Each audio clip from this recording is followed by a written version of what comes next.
हरियाणा चौपाल में आपका स्वागत है और मैं हूं आपके साथ लोकेश लकी जगवानी। हरियाणा के फरीदाबाद में मुख्यमंत्री मनोहर लाल ने तिगांव में आयोजित प्रगति रैली में शिरकत की। एचएसवीपी के इंडोर स्पोर्ट्स कॉम्प्लेक्स तिगांव में मुख्यमंत्री मनोहर लाल ने आईटीआई का उद्घाटन किया, तो साथ ही तिगांव सीएचसी के अतिरिक्त खंड 96 बिस्तर के कोविड केयर सेंटर सीएसआर के तहत सीएचसी खेड़ीकला तिगांव और पाली में ऑक्सीजन प्लांट का शुभारंभ किया।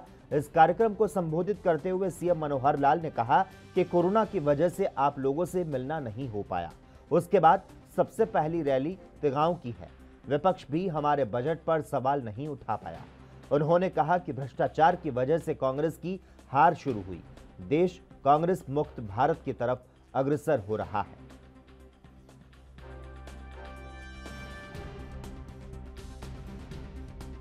मिले तो आप लोगों को केवल मात्र जो सूचना होती है वो देनी है। सूचना किस प्रकार से आप पहुंचाते हैं हमारे पास, ये आपको देखना है, बाकी हम देखेंगे। हम सत्ता में आए हैं कांग्रेस की तरह नहीं, सत्ता को भोगना, सत्ता को सुख का कारण बनाना, ऐसा नहीं। मोदी जी ने कहा मोदी प्रधानमंत्री नहीं है, मोदी प्रधान सेवक है। हमारा हर नेता वो आपका सेवक है, हम सत्ता को सेवा का साधन। हरियाणा के मुख्यमंत्री मनोहर लाल ने लैटिन अमेरिकी एंड कैरिबियन क्षेत्र सम्मेलन को संबोधित किया। उन्होंने कहा कि प्रधानमंत्री नरेंद्र मोदी ने लैटिन अमेरिकी देशों के साथ टेलीमेडिसिन, ई गवर्नेंस सहित अनेक क्षेत्रों में आपसी सहयोग की बात कही। हमारी सरकार ने इस दिशा में गवर्नमेंट टू गवर्नमेंट और बिजनेस टू बिजनेस से आगे बढ़ते हुए H2H यानी कि हार्ट टू हार्ट पॉलिसी के तहत अपने सहयोगियों के साथ दिल से संबंध रखने की पहल की। इस दौरान केंद्रीय विदेश राज्य मंत्री मीनाक्षी लेखी मौजूद रही। सीएम ने कहा कि हरियाणा अवसरों की भूमि है। नीति आयोग की रिपोर्ट के मुताबिक हम देश के अग्रणी राज्यों में शामिल हैं।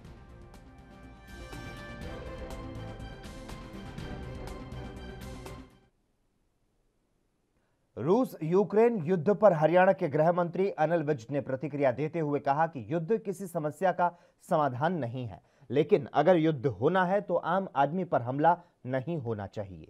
अस्पताल पर, शेल्टर होम्स पर हमले नहीं होने चाहिए। इसके लिए यूएनओ और वर्ल्ड फोरम को अपनी भूमिका अदा करनी चाहिए।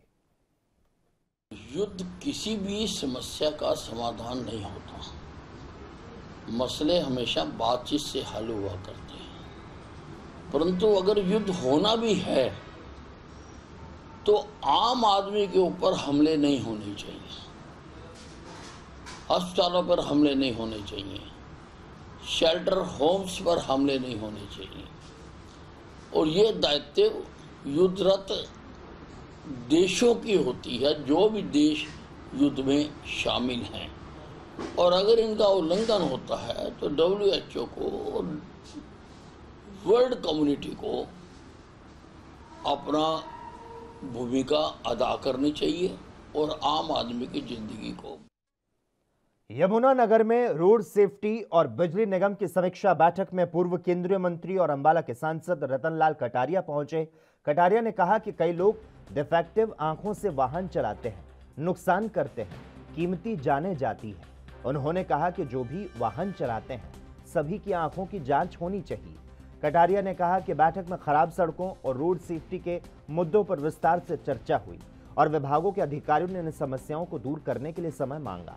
जल्दी समाधान पर जोर दिया जाएगा।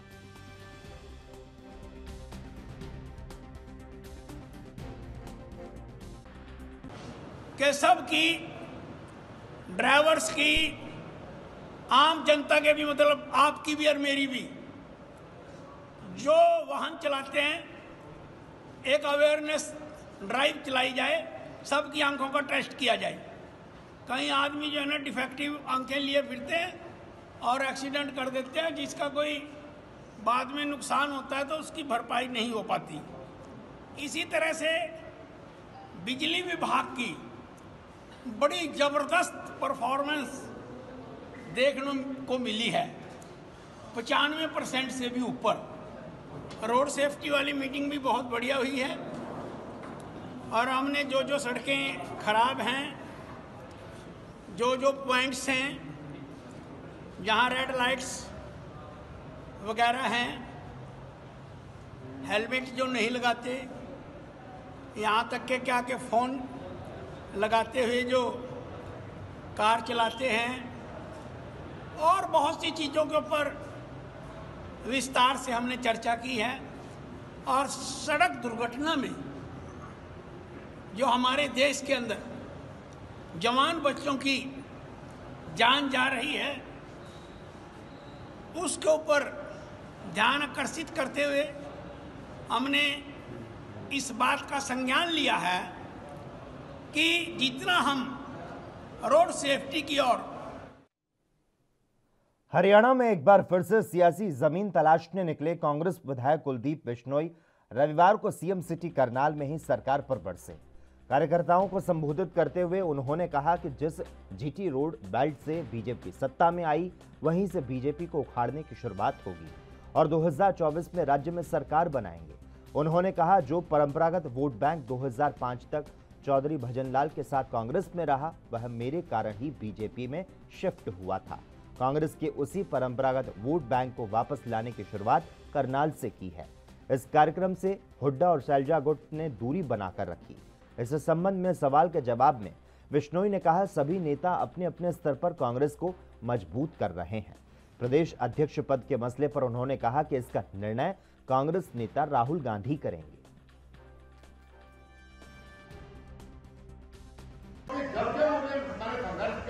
मुझे जरूरत पड़ी तो अगर हार के बाद सबसे ज्यादा मुझे किसी ने दिल से आशीर्वाद दिया, सहयोग दिया, तो वो करनाल की जनता इसके लिए आपको मैं बधाई देना है। जब हमने पार्टी बनाई और जब पहला चुनाव विधानसभा का लड़ा, तो सबसे ज्यादा विधायक अगर किसी लोकसभा जाए तो करनाल जाए, हसनपुर धमाका से ये आदमी प्यार आते समय लोग मन से सब जगह स्वीकार करते हैं। आज मैं चैलेंज करता हूँ मंच के माध्यम से, कोई मुझे बता दे हिंदुस्तान के इतिहास में कोई ऐसी राजनीतिक परिवार जो अपने स्टेट के अंदर हर इलाके के अंदर जीता। ये इस वजह से कि आपका प्यार, आपका स्नेह हमारे बीच में रहा, हमने तो कई गुना आपको वापस किया। लेकिन साथियों, तकलीफ होती है आज इस प्रदेश का हाल, जो चौधरी भजनलाल जी ने अपने खून पसीने से इस प्रदेश को सींचा था, आज इस भाजपा सरकार ने आज हमारे हरियाणा प्रदेश को 10 साल पीछे धकेल दिया। आज क्या हालात है, क्या वो कर्मचारी है, क्या वो व्यापारी है, क्या वो अधिकारी है, क्या या पत्रकार साथी बैठे या नौजवान बैठे, हर वर्ग आज इस सरकार की कारगुजारी से। अंबाला नगर निगम की बैठक में आज शहर के विकास कार्यों का बजट तय होना था, लेकिन बजट बैठक शुरू होने से पहले ही बेनतीजा खत्म हो गई। दरअसल 16 फरवरी 2021 को अरुण नामक युवक की शहर के गोवर्धन नगर में हत्या कर दी गई थी, जिसमें 10 लोगों के खिलाफ मामला दर्ज हुआ और 9 लोग गिरफ्तार हुए। लेकिन इस मामले में नामजद वार्ड 14 की पार्षद रूबी सौदा की गिरफ्तारी वारंट के बावजूद नहीं हुई। आज पार्षद मीटिंग में पहुंची तो पार्षदों ने उनकी सदस्यता रद्द करने की मांग रखी, जिसको लेकर जमकर हंगामा हुआ।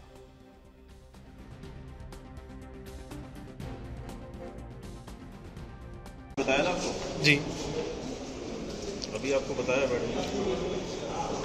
सर क्या कारण क्या है? कारण यही है ना कि वो जो आदेश कमिश्नर डिवीजनल कमिश्नर से आना है, उनकी इंतजार कर रहे हैं, इसलिए उन्होंने एडजन किया। तो क्या अब गिरफ्तारी जब तक नहीं होगी मीटिंग नहीं हो पाएगी? उसका आपको बता दिया सर। मीटिंग एडजन की गई है या अभी आज के लिए खत्म की गई है? नहीं, एडजन। देखिए, हाउस की मीटिंग में अक्यूज्ड रूबी सौदा आई हैं, जिनके अगेंस्ट अरेस्ट वारंट है, और मैंने इसके बारे में सारे अधिकारियों को बहुत पहले लिख के भेज दिया था कि जो भी है इस पर स्पष्टीकरण दिया जाए। पर मुझे आज हाउस में मैंने उनसे भी रिक्वेस्ट करी, तो वो जवाब लेने गई, पता नहीं किससे जवाब ले रही हैं, वो अभी तक वापस नहीं आई। मैम, ये तानाशाह भरा रवैया क्यों है, क्या मानती हैं इसको लेकर?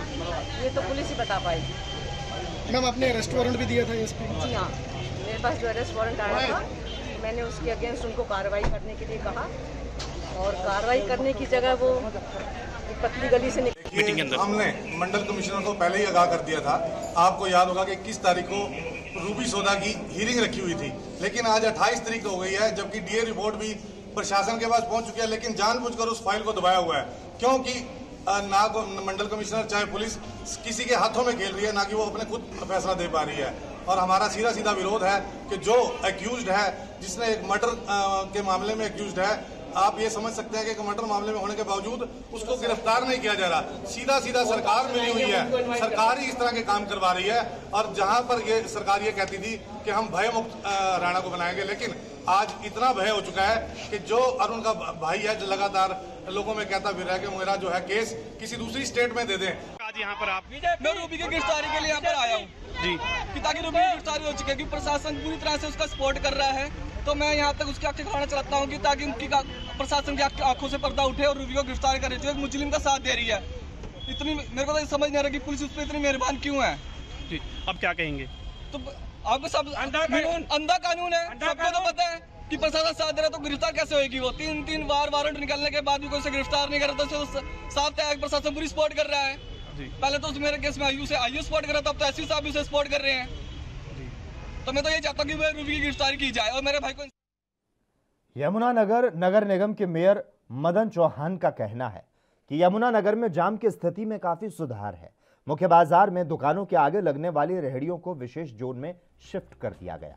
इसके अलावा जो पार्किंग की समस्या है उसका समाधान निकाला जा रहा है। इसके लिए 6 स्थानों का चयन किया गया, जल्दी इस पर काम शुरू किया जाएगा। वहीं नगर निगम ने बताया कि आम लोगों की मांग पर शहर में कम्युनिटी सेंटर बनाए जा रहे हैं, ताकि जो लोग महंगे और बड़े होटल रिजॉर्ट में अपने कार्यक्रम नहीं कर पाते, उन्हें इस तरह की सुविधा मिले। जब हम इनको शिफ्ट करेंगे तो निसंदेह ट्रैफिक भी सुधरेगी। जब ट्रैफिक सुधरेगी तो लोगों को अपना सामान, अब दुकानदार है, किसी दुकान पर कोई दुकान सामान लेने जा रहा है, वहाँ आज गाड़ी खड़ी करने की जगह नहीं, तो जो गाड़ी खड़ी करने की जगह कस्टमर कहता है थोड़ा सा और आगे चल, थोड़ा सा और आगे चल, तो कहीं ना कहीं हमारे दुकानदार का भी नुकसान होता है। और हमारे दुकानदार जिन्होंने 20-20, 25-25 फुट बाहर सामान रखा है, आपके चैनल के माध्यम से मैं उनसे भी अपील करता हूँ कि वो भी अपने दुकान के अंदर सामान को समेटें, अपने दुकान के अंदर बड़ा स्टोर बनाएं, या वहाँ जगह नहीं तो बाहर बनाएं। क्योंकि जब आप कॉर्पोरेशन की BNR की रोड्स का इस्तेमाल करते हैं और रोड पे बाहर अच्छा भी नहीं लगता, तो उनके सामान चोरी होने का डर। हरियाणा चौपाल में खबरों का सिलसिला लगातार जारी रहेगा। हम रुकते हैं एक छोटे से ब्रेक के लिए।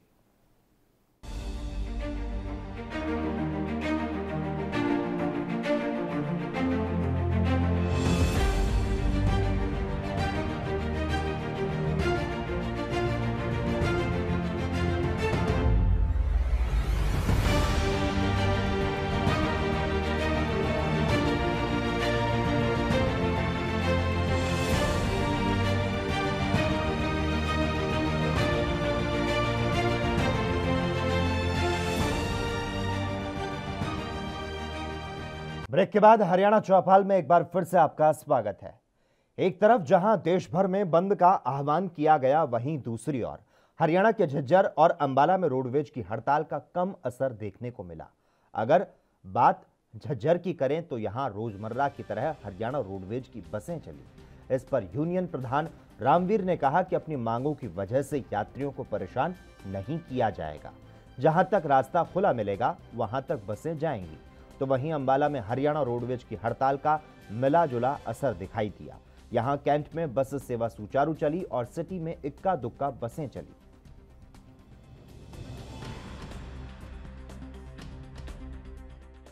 कई संगठनों ने आज हड़ताल का ऐलान किया हुआ है, क्या है झज्जर की स्थिति?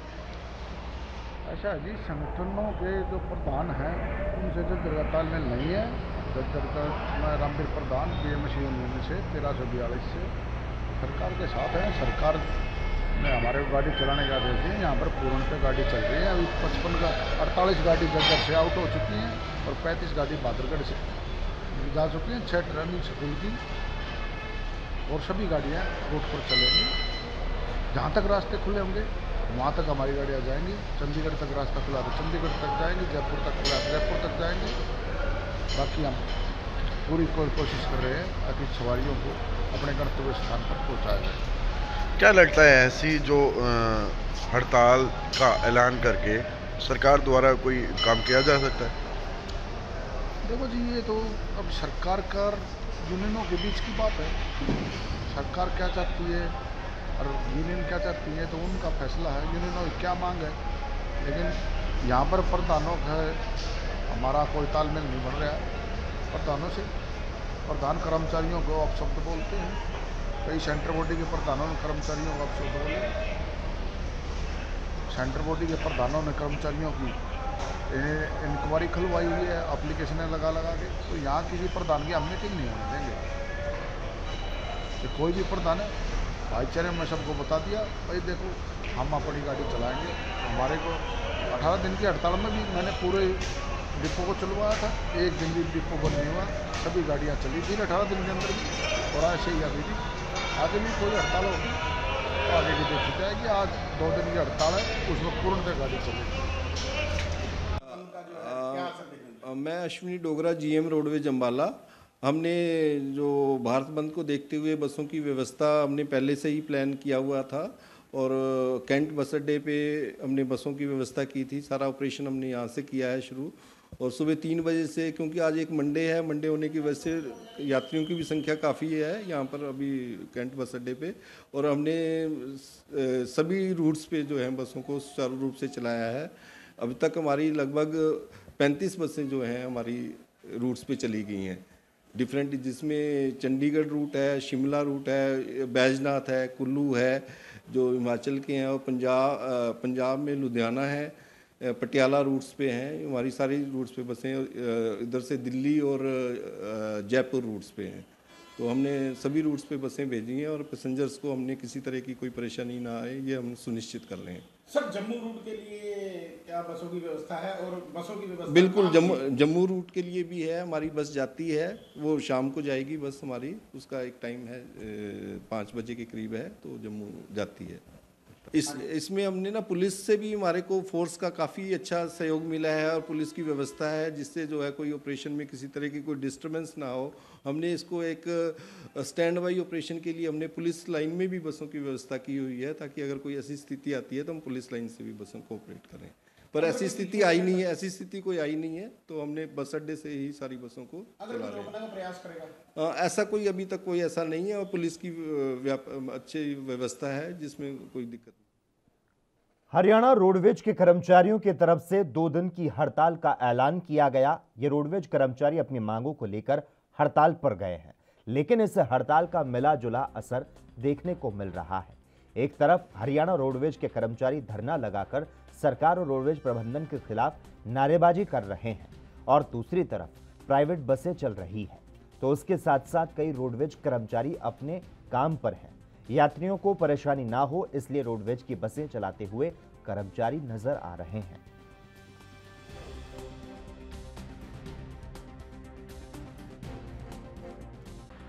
आज जो ये राष्ट्रव्यापी 2829 की हड़ताल दी गई है, ये केवल एक निजीकरण के ऊपर दी गई है।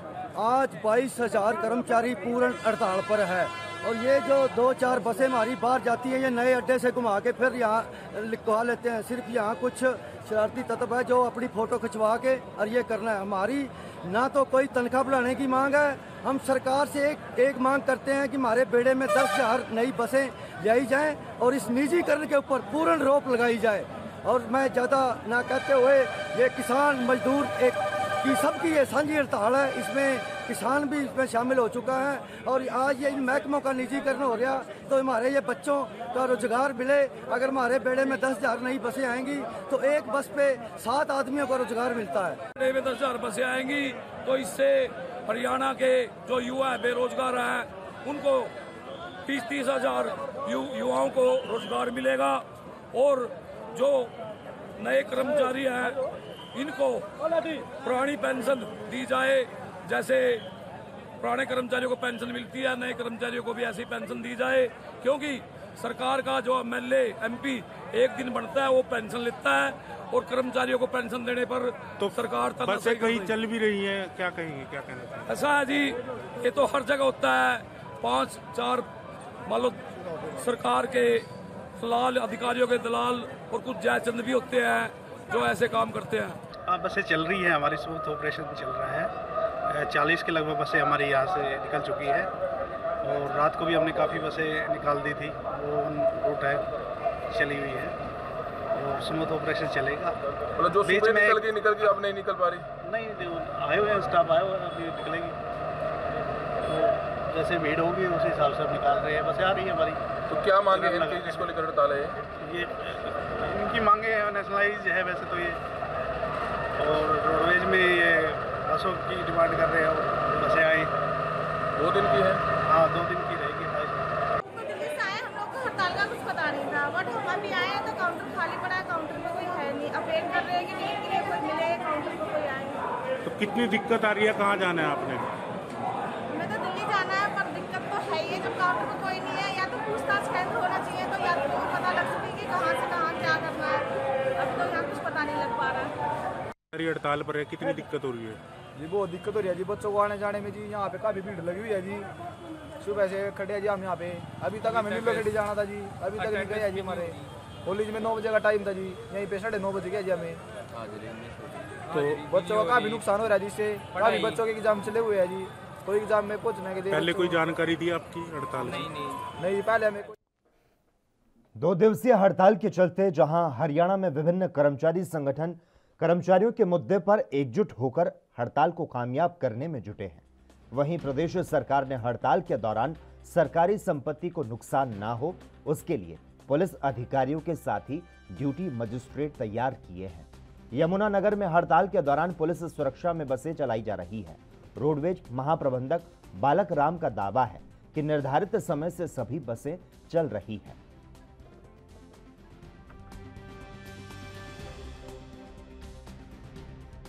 से कुछ लेता है, नीचे कर्मचारी को कुछ देता है। 12-12 घंटे ड्यूटी देते हैं हमारे कर्मचारी। तो ये हमारी तमाम मांगे हैं सरकार से। हमारा 18 महीने का डीए जो कोरोना काल में सरकार ने हमारा 18 महीने का डीए जो रोका था उसका एरियर दिया जाए और पेंशन हमारी दी जाए। मतलब तमाम मुद्दे हैं, लाखों पद खाली पड़े हैं, वो भरा जाए। ये हमारी इसलिए हड़ताल है और 2 दिन की हमारी हड़ताल है, 28 और 29। आपके सामने है, बिल्कुल कर्मचारी शांति से बैठे हुए हैं, कोई जबरदस्ती किसी के साथ नहीं हो रही। कर्मचारियों के अंदर रोष है, चाहिए, नहीं तो हम इससे भी बड़ा आंदोलन करेंगे। आज तो ये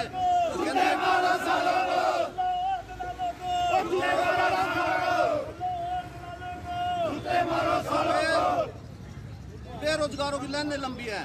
अगर हमारी 43-44 कैटेगरी हमारी रोडवेज के अंदर फ्री या न्यूनतम पैसों में यात्रा करती है, वो सुविधा जनता की घुस जाएगी अगर प्राइवेटाइजेशन हो जाती है। इसलिए हमारी हड़ताल है। हमारी प्रशासन की सहायता से सभी बसें अपने टाइम पे चल रही हैं और हमारी पूरी तैयारी है सवारी के लिए बसें बुक कराएंगे, कोई दिक्कत नहीं आ रही। मैं सभी से ये प्रार्थना करता हूँ, सवारियों से भी, भाई आप जो है शांति बनाए रखें। आपको बसें मिलती रहेंगी बस स्टैंड से और समय में बसें जा रही हैं। तब पूरी है जी, प्रशासन हमारे साथ है, पुलिस की पूरी प्रोटेक्शन है, कोई ऐसी बात नहीं। ये बाहर खड़े हैं, नारे लगाते हैं जरूर, लेकिन इतना नहीं है कि किसी बस को ये रोक लें। प्रशासन का पूरा सहयोग है और बसें हमारी पूरा टाइम पर जा रही है। कर्मचारियों से जुड़े विभिन्न मुद्दों को लेकर केंद्रीय ट्रेड यूनियन ने 2 दिन की राष्ट्रव्यापी हड़ताल का ऐलान किया, जिसमें हरियाणा में भी कई विभाग की यूनियन और कर्मचारियों ने सरकार के खिलाफ नारेबाजी की। अंबाला के कर्मचारियों ने बताया कि विभिन्न मुद्दों को लेकर केंद्रीय ट्रेड यूनियन ने 2 दिन की राष्ट्रव्यापी हड़ताल का ऐलान किया। हम सब लोग अपनी मांगों के लिए इस हड़ताल में शामिल हुए हैं।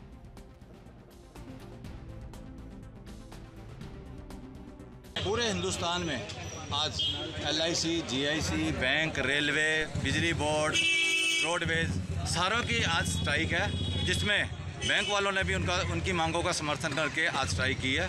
इस स्ट्राइक का समर्थन हम करते हैं क्योंकि सरकार की गलत नीतियां, जो आम जनता के खिलाफ जो गलत नीतियां, उनके खिलाफ हम ये स्ट्राइक कर रहे हैं। इसमें हमारी बैंकों की भी अपनी डिमांड है, जिसमें 5 दिवसीय बैंकिंग करना, अपडेशन ऑफ पेंशन करना, रिक्रूटमेंट भर्ती करना, पुरानी पेंशन को बहाल करना, कुछ ऐसे हमारे बैंकों के भी मुद्दे हैं और आम जनता के भी मुद्दे। और national federation of postal employee है, उससे संबंधित जितने भी हमारी यूनियंस है हरियाणा में, उनका लीडर स्टाफ साइड हूँ। आज हमारी जो देश भर में 2 दिन की जो हड़ताल है, इसमें केवल डाक विभाग ही नहीं, तमाम ट्रेड यूनियन संगठन जो 10 इम्पोर्टेंट ट्रेड यूनियन संगठन है वो इसको लीड कर रहे हैं। और इसमें हमारी मुख्य मांग है, जो देश की संपत्ति नवरत्न आपने पिछले दिनों देखा होगा, इस सरकार ने, ये पहली सरकार ऐसी है जिसने कोई PSU स्थापित नहीं किया और उल्टे मोर देन 20 जो PSU हैं, चाहे डिफेंस की बात हो, चाहे ऑर्डिनेंस फैक्ट्री की बात हो, उन सबको बेचने का काम किया। और अभी आपने लेटेस्ट देखा होगा LIC जो सबसे ज़्यादा डिविडेंड इस सरकार को देती है, उसको भी बेचने की तरफ सरकार। मेरा नाम सेवाराम बौद्ध है जी और मैं नगर पालिका कर्मचारी संघ हरियाणा का राज्य उप प्रधान हूँ। जो आज का हमारा ये है वो राष्ट्रव्यापी हड़ताल के अंदर नगर पालिका कर्मचारी संघ हरियाणा पुरजोर समर्थन करता है और इसी के साथ साथ नगर पालिका कर्मचारी संघ हरियाणा जो मौजूदा सरकार को चेताने का काम कर रहा है कि जिस प्रकार से पिछले दिनों का से नगर पालिका कर्मचारी संघ आंदोलन पे कार्यरत है, मगर सरकार ने निकाय मंत्री जी से भी हमारी 6 मार्च को बात हुई, सिर्फ आश्वासन के अलावा कुछ नहीं मिला। अगर सरकार ही जल्दी हमारे 19 सूत्रीय मांग पत्र को लेकर पत्र परिपत्र जारी नहीं करती तो केंद्रीय कमेटी के आगामी आंदोलन का जो भी फैसला होगा नगर परिषद अम्बाला उसमें पुरजोर समर्थन करेगा और इस आंदोलन को और तेज चलाना पड़ा तो वो भी हम काम। और इसी के साथ ही हरियाणा चौपाल में बस इतना ही। तमाम अहम खबरों के लिए लगातार आप जुड़े रहिए हमारे साथ और देखते रहिए ANP न्यूज़।